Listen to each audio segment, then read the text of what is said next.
रारावा campus में हम्म, हम 2050 साल में एलहुँ। जी।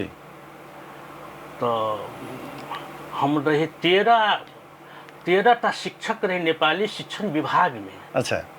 हम्म, शिक्षण ओतेक टीचर के क्लास बढ़िया मैनेजमेंट नियमित रूप में होते रहे। हम्म, तै के बाद में मधेश आंदोलन भेलै, बहुत शिक्षक नेपाली शिक्षक सब बहुत हम चलि गेलखिन। जी जी। जे 4-5 आदमी रहलहुँ सेहो सब धीरे धीरे अवकाश प्राप्त भेल। तै के बाद में हम लगभग 14-13 वर्ष हम जी। विभागीय प्रमुख भऽ कऽ हम काज के लिए अपना भार में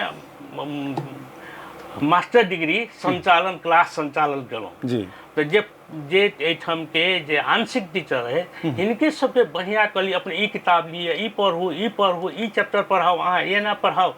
तो हम सब नेपाली विषय पढ़बऽ के लेल विशेष जोर आ नियमित कक्षा करू।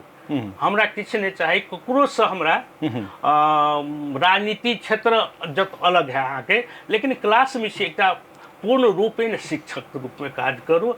अपन गहनकी लिए नियमित बढ़िया से लऽ लियो, ओहि सब बेसी हमरा किछु नहीं चाही। जी। से हम सब दिन कहते गेलिए, लेकिन साथ देलखिन साथ।